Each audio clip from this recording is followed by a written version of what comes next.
ಇದೆಲ್ಲ ಮಾತನ್ನು ಹೇಳಿ ಬಯಸ್ತೇನೆ. ನಮ್ಮ ಪಕ್ಷದ ಆಮೇಲೆ ಚಂದಿರಾಮಯ್ಯ ಯಾರು ದೂರದಲ್ಲಿದ್ದಾರೆ, ನಾನು ಎಲ್ಲವನ್ನೂ ಸಮರ್ಥಿಸ್ಕೊಳ್ಳಕ್ಕೆ ಹೋಗೋದಿಲ್ಲ. ಆದರೆ ಅವ್ರು ಮಾಡಿರುವಂತದ್ದು ಕಾನೂನಿನ ಪ್ರಕ್ರಿಯೆ ಏನಪ್ಪಾ ಅಂದ್ರೆ ಘಟನೆ ಏನು, ವಾಸ್ತವ ಏನು, ಫ್ಯಾಕ್ಟ್ಸ್ ಏನು ಅಂತ ಹೇಳುವಂಥದ್ದು ಬೇರೆ ವಿಚಾರ. ನಾನು ನಿನ್ನೆ ಕೂಡ ಹೇಳಿದ್ದೇನೆ, ಹೆಡ್ವಿನ್ ಮೇಲೆ ಕೇಸ್ ದಾಖಲೆ ಮಾಡುವಂಥದ್ದು ಕ್ರಿಮಿನಲ್ ಲಾ ನಾಡಿನಲ್ಲಿ ಅವಕಾಶ ಬಹುಶಃ ಇಲ್ಲ, ಇದಕ್ಕೆ ಸ್ಪಷ್ಟತೆ ಇಲ್ಲ. ಅದರೊಬ್ಬ ವಕೀಲನಾಗಿ ನನಗೆ ಅನ್ಸೋದು ಏನಂತ ಹೇಳಿದ್ರೆ, ಹೆಡ್ವಿನ್ ಅನ್ನ ಯಾರು ಹಾಕಿರುವಂತಹ ಪೋಸ್ಟ್ಗೆ ಗುರಿ ಮಾಡೋದು ಸರಿಯಲ್ಲ ಅಂತ ಹೇಳುವಂತ ಮಾತನ್ನು ಪತ್ರಿಕೆಯವರು ಕೂಡ ಅದನ್ನು ಬಂದಿದ್ದಾರೆ. ಅದು ಬೇರೆ ವಿಚಾರ. ಅವತ್ತು ನಡೆದಂತ ಘಟನೆ ಅವರೇ ಹೇಳ್ತಾರೆ, ನನ್ನ ಭಾವನೆಗೆ ಧಕ್ಕೆ ಆಗಿದೆ.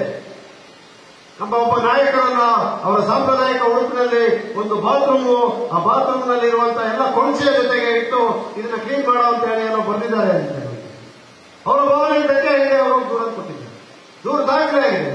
ದಾಖಲೆ ಆಗಿದ ನಂತರ ಹೈಕೋರ್ಟ್ ನಲ್ಲಿ ಸ್ಟೇ ಆಗಿದೆ, ಅಲ್ಲಿ ಮುಗಿತು. ಅದು ಫೆಬ್ರವರಿ ತಿಂಗಳಾಗಿರುವಂತದ್ದು. ಫೆಬ್ರವರಿ ತಿಂಗಳ ನಂತರ ಈ ಯಾವ ವಾಟ್ಸ್ಆಪ್ ಗ್ರೂಪ್ ಇದೆಯಲ್ಲ, ಇದು ಯಾವ ಆರ್ಥಿಕವಾದ ಆರೋಗ್ಯಕರವಾದಂತಹ ಚರ್ಚೆ ಸೃಷ್ಟಿಯಾಗಿರುವಂತಹ ಗುಂಪಲ್ಲ. ಬಿಜೆಪಿಯ ಒಂದು ಮಾನಸಿಕ ಸ್ಥಿತಿ ಏನಿದೆ ಅದನ್ನ ವ್ಯಕ್ತಪಡಿಸುವಂತಹ ಗುಂಪಿದೆ. ಇದರಲ್ಲಿ ಬರೀ ಟೀಕೆ ಪ್ರಹಾರಗಳು, ವೈಯಕ್ತಿಕವಾದಂತಹ ಕೈಗೊಳ್ಳೆ ಬಿಟ್ಟರೆ ಏನು ನಡೆಯಲಿಲ್ಲ ಆ ಗುಂಪನ್ನು. ಅದಾಗಿದ ನಂತರ ನಾನು ನಿಮ್ಮನ್ನು ಹೇಳಕ್ಕೆ ಬಯಸ್ತಾ ಇದ್ದೀನಿ ಎಲ್ಲ ಇಲ್ಲಿ ನಮ್ಮ ನಾಯಕರಿಗೆ, ಎಫ್ಐಆರ್ ಸ್ಟೇ ಆಗಿದ ಮರುದಿನದಿಂದ ಮತ್ತೆ ಆ ಗುಂಪಿನಲ್ಲಿ ಎಲ್ಲಾ ರೀತಿಯಾದಂತಹ ವೈಯಕ್ತಿಕ ಟೀಕೆಯನ್ನ ಮಾಡಿಕೊಂಡೇ ಬಂದಿದ್ದಾರೆ, ಯಾರೂ ಕರೆದಿಲ್ಲ. ಆ ಪ್ರಕರಣಕ್ಕೂ ನಂತರ ದಿನಗಳಲ್ಲಿ ನಡೆದಂತ ಘಟನೆಗಳಿಗೂ ಯಾವುದೇ ಸಂಬಂಧ ಇಲ್ಲ. ನನಗೆ ಮತ್ತೆ ವಿನಯ್ ಸೋಮಣ್ಣವರಿಗೆ ವೈಯಕ್ತಿಕವಾದಂತಹ ಪರಿಚಯ ಇಲ್ಲ. ಯಾವತ್ತೂ ಕೂಡ ನಾನು ದೂರವಾಣಿಯನ್ನಾಗಲಿ ವೈಯಕ್ತಿಕವಾಗಿ ಅವ್ರನ್ನ ಮಾತಾಡಲಿಲ್ಲ. ಯಾರೊಬ್ಬರು ಆತ್ಮಹತ್ಯೆ ಮಾಡ್ಕೋಬೇಕಾದ್ರೆ ನೇರ ಮತ್ತು ನಿಕಟವಾದಂತ ಸಂಪರ್ಕದ ಅವಶ್ಯಕತೆ ಇದೆ.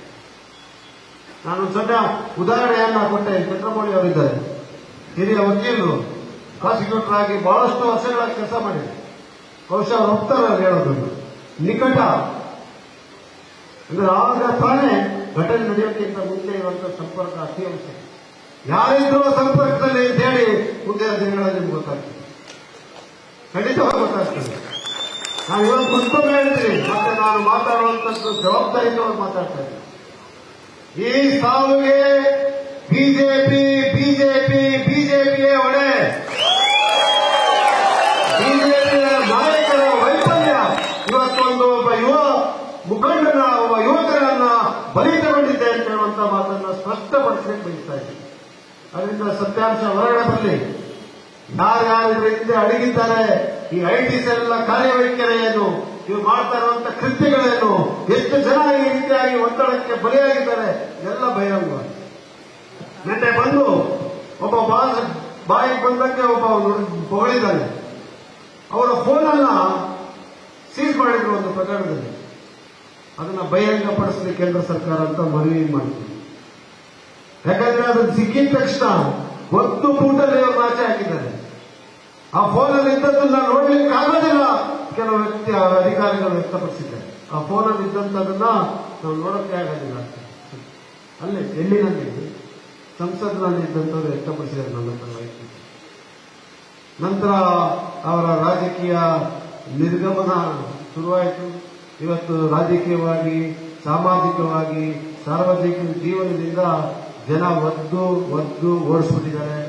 ಅರ್ಥ ಮಾಡಿಕೊಂಡು ತಿದ್ದುಕೊಂಡು ಮತ್ತೊಮ್ಮೆ ಜನರ ಮನ ಗೆಲ್ಲುವಂತ ಪ್ರಯತ್ನ ಮಾಡುವುದು ಸೂಕ್ತ ಅಂತೇಳಿ ನಾನೊಬ್ಬ ಅವನಿಗಿಂತ ಒಂದೆರಡು ವರ್ಷ ಹಿರಿಯನಾಗಿ ಮತ್ತು ವೃತ್ತಿಪರ ಇದ್ದವನಾಗಿ ಒಬ್ಬ ವಕೀಲನಾಗಿ ಕೆಲಸ ಕಾಮಗಾರಿ ಏನು ಇಲ್ಲದೆ ಜನರಿಗೆ ಬೆದರಿಕೆ ಒಡ್ಡಿ ಲೂಟಿ ಮಾಡಿಕೊಂಡು ಜೀವನ ಸಾಗಿಸ್ತಾ ಇರುವಂತಹ ವ್ಯಕ್ತಿಗೆ ಸರಿಯನ್ನು ಕೊಡ್ಲಿಕ್ಕೆ ಬಯಸ್ತಾರೆ. ದಯವಿಟ್ಟು ನಿಮ್ಮ ಮನೆಯಲ್ಲಿ ಹೋಗಿ ವಾಸ ಮಾಡಿ, ನೀವು ಕಟ್ಕೊಂಡಿರುವಂತಹ ಮನೆಯವರ ಜೊತೆ ಸಂಸಾರ ಮಾಡಿ. ಹೋಟೆಲ್ ರೂಮ್ ಅನ್ನ ಬಿಟ್ಟು ಇರೋ ಬರೋರು ಹೋಗೋ ಬರೋರನ್ನ ನೋಡಿಕೊಂಡು ಒಳ್ಳೆ ಬೀದಿಯಲ್ಲಿರೋ ರೌಡಿಗಳ ತರ ಜೀವನವನ್ನ ಸಾಗಿಸ್ತಾ ಇದ್ದೀರಾ, ಅದನ್ನು ನಿಲ್ಲಿಸಿ ಜವಾಬ್ದಾರಿಯುತವಾಗಿ ನಡ್ಕೊಳ್ಳಿ ಅಂತ ಹೇಳಿ ಪ್ರಾರ್ಥನೆ ಮಾಡ್ತಾ ಇದ್ದೀನಿ. ಈ ಮೂಲಕ ಇವತ್ತು ಈ ಸುಳ್ಳು ಪ್ರಕರಣ, ಇದರಲ್ಲಿ ಯಾವುದೇ ರೀತಿಯಾದಂತಹ ನಿಜಾಂಶ ಇಲ್ಲ ಮಾಡುವಂತ ಆರೋಪದಲ್ಲಿ ಅಂತ ಹೇಳುವಂತದನ್ನ ಸ್ಪಷ್ಟವಾಗಿ ಮುಂದೆ ತಿಳಿಸಿ ನಮಗೆಲ್ಲರಿಗೂ ಕೂಡ ಕೈ ಮುಗಿದು ಧನ್ಯವಾದಗಳನ್ನು ಹೇಳ್ತೀನಿ. ಈ ಒಂದು ಕಠಿಣವಾದಂತಹ ಸಂದರ್ಭದಲ್ಲಿ ಪಕ್ಷ ನೀವು ಗುರುತಿಸಿ ಆಯ್ಕೆ ಮಾಡಿರುವಂತಹ ನಿಮ್ಮ ಒಬ್ಬ ಪ್ರತಿನಿಧಿಯೊಂದಿಗೆ ಮತ್ತು ಪ್ರತಿನಿಧಿಗಳೊಂದಿಗೆ ನಿಂತಿದ್ದೀರಾ. ತಮಗೆ ಎಷ್ಟು ಅನಂತ ಧನ್ಯವಾದಗಳು ಹೇಳಿದ್ರು ಕೂಡ ಸಾಲದು. ನಿಜವನ್ನ ತಾವು ಅರಿತುಕೊಂಡಿದ್ದೀರಾ ಅಂತ ಹೇಳಿ ಭಾವಿಸ್ತೇನೆ. ಮುಂದಿನ ದಿನಗಳಲ್ಲಿ ಈಗ ಅವರು ಹೋದಲ್ಲೆಲ್ಲ ಗೆಲುವು ಮಾಡಿ ಹೊನ್ನಣ್ಣ ಗೆಲುವು ಮಾಡಿ ಅಂತ ಹೇಳ್ತಾರಲ್ಲ, ನಾನು ಭಾರತೀಯ ಜನತಾ ಪಕ್ಷದ ಕಾರ್ಯಕರ್ತರಲ್ಲಿ ಮನವಿಯನ್ನು ಮಾಡ್ಕೊಳ್ತಾ ಇದ್ದೀನಿ. ನಾನು ಆ ತರ ಯಾವುದಾದ್ರೆ ತಪ್ಪು ಮಾಡಿದ್ರೆ, ಇವರು ಮಾಡ್ತಾ ಇರುವಂತಹ ಅನಾಚಾರಗಳೇನಿದೆ ಆ ನಾಯಕರು ಆ ರೀತಿಯಾದಂಥದ್ದು ಕನಿಷ್ಠವಾಗಿ ಏನಾದ್ರು ನಾನು ಮಾಡಿದ್ರೆ ಧಾರಾಳವಾಗಿ ಗೆಲುವು ಮಾಡಿ ನಾನು ನಿಮ್ಮ ಗೆಲುವಿಗೆ ಸ್ವಾಗತ ಮಾಡ್ತೀನಿ ಅಂತ ಹೇಳುವಂತ. ಆದ್ರೆ ಈ ವ್ಯಭಿಚಾರ ಮಾಡಿಕೊಂಡು ಈ ರೀತಿಯಾಗಿ ದುಷ್ಟರ ತೋರಿಸ್ತಾ ಇರೋದನ್ನ ಗೆಲುವು ಮಾಡಲ್ವಾ ನೀವು? ನಾನು ನಿಮಗೆ ಹೇಳ್ತಾ ಇಲ್ಲ, ನೀವು ಮಾಡಕ್ ಹೋಗ್ಬೇಡಿ. ನಾನು ಹೇಳ್ತಾ ಇರೋದು ಭಾರತೀಯ ಜನತಾ ಪಕ್ಷದವರಿಗೆ. ನಿಮ್ಮ ಪಕ್ಷವನ್ನ ನಿರ್ಣಯ ಮಾಡ್ತಾರೇನು? ನಿಮಗಿರುವಂತಹ ಕನಿಷ್ಠ ಗೌರವ ನಿಮ್ಮ ನಾಯಕರು ಕೆಲವರಿಗೆ ಇರುವಂತದನ್ನ ಕೂಡ ಹಾಳು ಮಾಡಿಬಿಡ್ತಾರೆ ನೀವು. ಅದರಿಂದ ದಯವಿಟ್ಟು ಈ ಗೆರವನ್ನ ನಮನ್ ಮಾಡಬೇಡಿ. ಈ ಗೆರವು ನೀವು ಆಚರಣೆ ಮಾಡಿ ಒಂದು ಒಳ್ಳೆ ಪಾಠವನ್ನು ಕಲಿಸಿ ಅವನ ಜೀವನವನ್ನು ತಿದ್ಕೊಳ್ಳೋದಕ್ಕೆ ಅವಕಾಶ ಮಾಡಿಕೊಡಿ ಅಂತ ಪ್ರಾರ್ಥನೆಯನ್ನು ಮಾಡಿ ನಮಗೆಲ್ಲರಿಗೂ ಮತ್ತೊಮ್ಮೆ ಧನ್ಯವಾದ ಹೇಳಿ ನನ್ನ ಮಾತನ್ನ ಮುಗಿಸ್ತೇನೆ.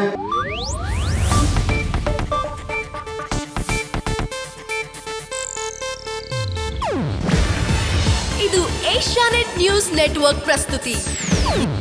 ನೀವು ನೋಡ್ತಿದ್ದೀರಾ ಏಷ್ಯಾನೆಟ್ ಸುವರ್ಣ ನ್ಯೂಸ್.